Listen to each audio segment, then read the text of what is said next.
Aam Aadmi party ദേശീയ കൺവീനറും ഡൽഹി മുഖ്യമന്ത്രിയുമായ അരവിന്ദ് കെജ്രിവാളിനു നേരെ ആക്രമണം. സാവിത്രി നഗർ ഏരിയയിൽ പ്രചരണം നടത്തുകയായിരുന്ന ഡൽഹി മുൻ മുഖ്യമന്ത്രിയെ ഒരു യുവാവ് കയ്യേറ്റം ചെയ്യുകയായിരുന്നു. കയ്യേറ്റത്തിനിടെ യുവാവ് കുപ്പിയിൽ കരുതിയ ദ്രാവകം അരവിന്ദ് കെജ്രിവാളിന്റെ ദേഹത്തൊഴിച്ചു. എന്ത് ദ്രാവകമാണ് യുവാവ് ഒഴിച്ചതെന്ന് വ്യക്തമായിട്ടില്ല. ഇക്കാര്യത്തിൽ ഉൾപ്പെടെ പോലീസ് അന്വേഷണം നടക്കുകയാണ്. പാർട്ടി പദയാത്രയുടെ ഭാഗമായിട്ടാണ് കെജ്രിവാൾ സാവിത്രി നഗർ ഏരിയയിൽ എത്തുന്നത്. വടം കെട്ടി വേർതിരിച്ചിരുന്ന സുരക്ഷാ വലയത്തിലായിരുന്നു മുൻ മുഖ്യമന്ത്രി. സുരക്ഷാ വലയം ഭേദിച്ച് എത്തിയായിരുന്നു ആക്രമണം നടന്നത്. സംഭവ സ്ഥലത്ത് വെച്ച് തന്നെ യുവാവിനെ സുരക്ഷാ ഉദ്യോഗസ്ഥർ പിടികൂടി. അശോക് ഝാ എന്ന യുവാവാണ് ഡൽഹി പോലീസിന്റെ കസ്റ്റഡിയിലുള്ളത്.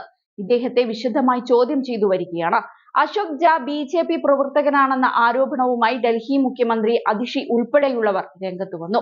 കെജ്രിവാളിനെ ജീവനോടെ ചുട്ടെരിക്കാൻ അക്രമി ആഗ്രഹിച്ചിരുന്നതായി ഡൽഹി മന്ത്രി സൗരഭ് ഭരദ്വാജും ആരോപിച്ചു. ഒരാൾ അദ്ദേഹത്തിന്റെ നേർക്ക് സ്പിരിറ്റ് എറിഞ്ഞു. ഞങ്ങൾക്ക് അതിന്റെ മണം കിട്ടി. അദ്ദേഹത്തെ ജീവനോടെ ചുട്ടുകൊല്ലാനുള്ള ശ്രമവും നടന്നു.